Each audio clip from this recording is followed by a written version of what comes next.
Alright, some technical difficulties led to us running out of daylight. However, you guys need this information, so catch me in literal bed right now. This is the power of working anywhere, at any time in the world, and owning a business.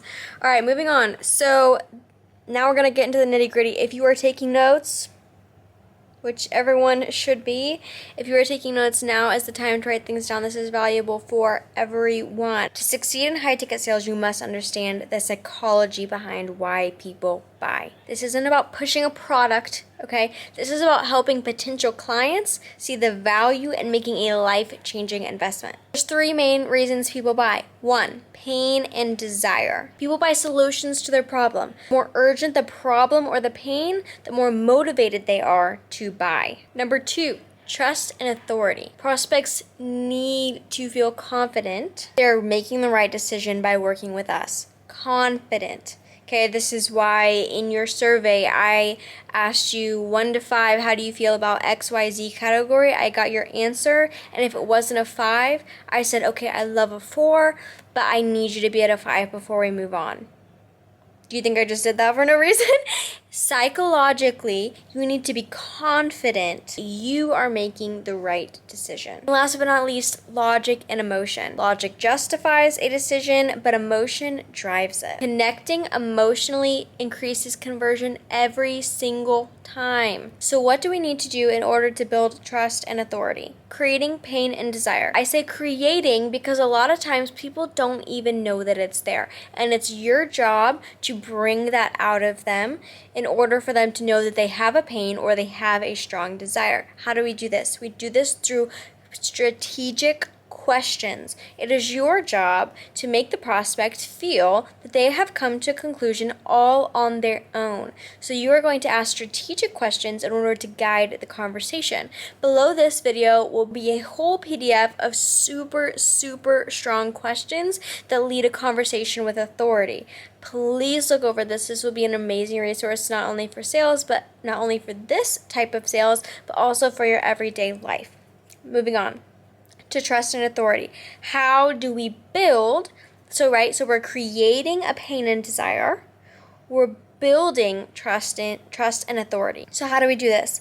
The number one thing that we can do is testimonials, case studies, and success stories. Now we are just starting as a company. Do we have 1 million of these testimonials to give out? No, we don't. However, I do encourage you to do your own research on other companies similar to our model. I'll link a few that you can do some research on, and you are more than welcome to use our testimonials.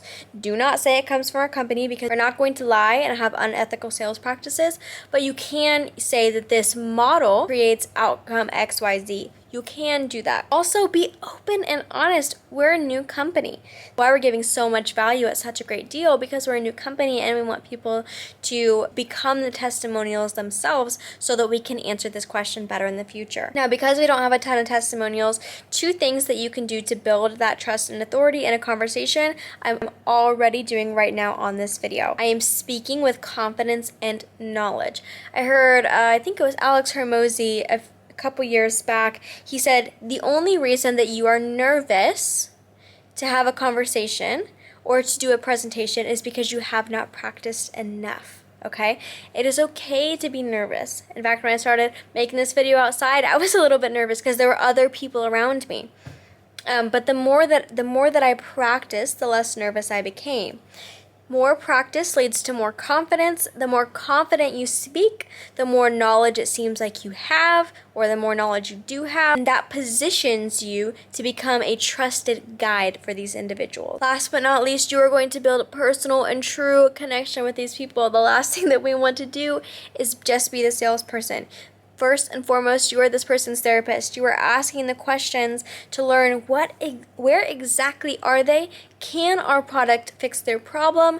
And if so, how are we going to execute that? But during that process, the best thing you can do is build genuine connection. If there's something you connect with them on, dig a little deeper into that. Really make it personal and show genuine connection for their goals and challenges. Even if it has nothing to do with our business, if you have some kind of advice or personal connection you can make to something that they're saying, give it out. Your personal experience, whether good or bad, has given you the ability and the authority to be able to help someone else. So if you're given the opportunity, take it every single time. I don't care if it helps to close the deal. If it does, great. If not, at least you gave them something. We're here to provide value to these people's lives no matter what. Third point I want to go over, what exactly is the role of emotion in sales and how do we cultivate that? There are 3 different ways that we can build emotion in sales.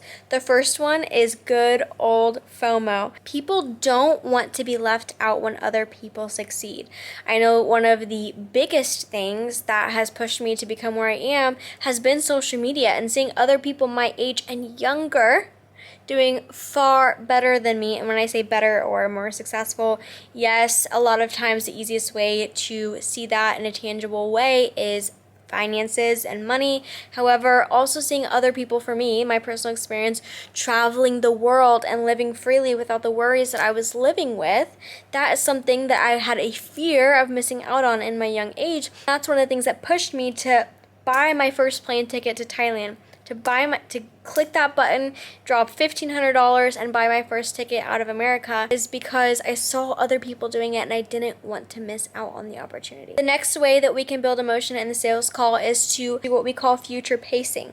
So we are going to literally help the prospect visualize what their life would be like if they took a risk, and if they didn't take a risk. Whether they're actually closing their eyes, whether they're giving you a real life example, whatever that looks like in that situation, we are literally helping the prospect visualize the transformation that they will achieve if they go forward with us, and the lack thereof if they don't. And the last one, which unfortunately, a lot of salespeople use this one too heavily or not disguised enough, and it feels very forced, it feels very salesy, and that is the urgency and scarcity. For example, I can throw in at the end of my sentence, so excited for all of you guys to apply for this program and go through your applications, and for the few of you who do get in, I am so excited for the change that is about to happen in your life. Example A.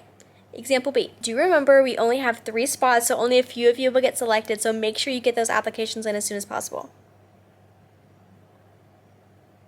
Which one of those made you feel like I was trying to sell you? And which one of those did you feel a sense of scarcity? Think about that as you go into your sales process.